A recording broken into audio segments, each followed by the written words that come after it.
When I was in first grade, my teacher assigned this project called When I Grow Up. And basically, she had these little cutout stencils of people in different work fields, and careers went from astronaut to scientist to actor, actress, you name it, it was probably in that stack. We were to pick one, color in the stencil, paste a photo of our faces onto the stencil, and finally present to the class why we picked this career field and why we're passionate about it. Now, I went home that night to kind of reflect upon what I liked doing, and I kind of came to the conclusion that even at that age, at the age of like 6, I knew I loved storytelling. And actually, there was this one instance recently where my dad reminded me of this one time after a day at kindergarten when we learned about the number 7. I came home that night and I was kind of just summarizing my day, and somehow we ended up on this tangent about what our lives would be like if my parents had 7 me's. My dad tells me it's a pretty wild story, so. Anyways, I knew that storytelling was my passion, and I finally figured out that, journalism would be a pretty cool career option for me, because what's better than telling stories that mattered and that made people think and even change the world in some ways. So the next day rolls around and I walked into class like, okay, I know what I'm gonna pick. I am so ready to pick. I got this in the bag. And our teacher had us sit around in a circle so that she would call us out and ask us what we wanted to be, and we would announce to the class, basically. Well, with my luck, I just so happened to sit next to the first person that called, and the circle went in the opposite direction, meaning I had to pick last.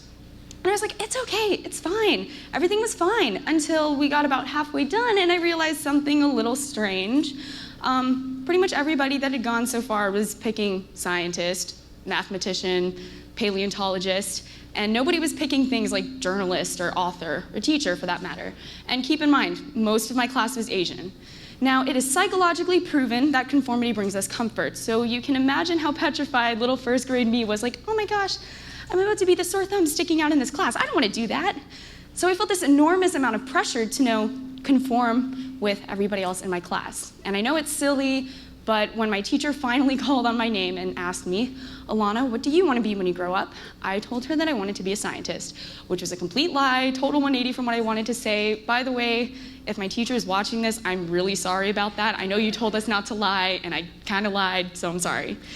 Anyways, that kind of thought and feeling of having to conform to what everybody else was doing, particularly in my ethnic group, continued into my senior year of high school. I have memories of one time we visited a friend in Nashville, and we were at a little social gathering they were at, and somebody came up to me, I had no idea who they were, and they said, so, are you gonna be a doctor when you grow up? Are you gonna be a scientist? And I kind of just looked at them like, no. And I even recall this other time in my sophomore study hall where this kid who sat on the other side of the classroom came all the way to my side of the classroom just to ask me a question on geometry, which I sucked at, so I had no idea how to help him. Like, I don't do shapes, that's really not my thing. And I felt really embarrassed not knowing how to help this kid. And I wondered, why couldn't you just ask, the teacher? We had a math teacher there. I don't know why he came to the other side of the room to ask me and go through all that trouble, because there's a sea of other upperclassmen to help him. And I remember him saying, but aren't you in AP calculus now? And I was like, no man, I'm in algebra 2 trig, not far above you. So all of those things, all of those factors made me want to hone in and focus on science, STEM education subjects, and even hone in on engineering things. So I did things like join a tech class that my middle school offered, thinking, I have this plan. Maybe you can train your passions the way you train your taste buds. Well, apparently that doesn't work. I found myself often very challenged in this class. I had no idea how to solve these really simple problems innovatively, and I always found myself asking other people for help to get me started on these projects. And it left me very discouraged. In high school, I also found myself studying really hard in science and math. I took the hardest subjects I could take, and that caused me to stray away a lot from things that I loved, like writing, filmmaking, telling stories through those kinds of mediums. So senior year rolls around, and things kind of intensified tenfold. I had to start thinking long-term of majors and somehow formulate an answer to the dreaded college essay question, what's your passion? So I was working really late at night one night on one of my applications and was thinking of an answer for that, and I found it really difficult to answer that question because I had no idea what my passion was because I had been focusing so long on things that I thought should be my passion that I strayed away from things that actually made me happy and things that I was like good at easily and enjoyed doing. So that's when the light bulb went off and I realized, I don't have to live up to any of these social standards, just because some of my Asian friends are really good at science and math doesn't mean that I share those same characteristics. I am, to put it, a unique snowflake, like all of you. I wondered, why did it take me 12 years to realize something that's so straightforward, super easy to understand, and even a little cliche, follow your heart, all that stuff. And that kind of leads me into the next segment. Why am I here telling you this story? Why do I think that what I have to say is important? And to me, most importantly, why did it take me all those years to come to that realization? And I have a very simple answer: racial stereotyping. Now, racism comes in all sorts of different forms. We see it every day, we hear about it every day, and we all know it's pretty bad, and we shouldn't do it. But as humans, it's just what we do. And now racial stereotyping is something that in some forms, many of us have become desensitized to, I remember a lot of my friends joking about the Asian F that you get, which, if none of you know what that means, it's just getting a B instead of an A. And people always thought that my parents would chastise me for getting a B. Thanks, parents, for not ever doing that and always encouraging me, by the way. You guys are great. And also another thing that I would see are just the meme of an Asian parent yelling at their child in the womb, you're gonna be a doctor one day, or you need to study a lot.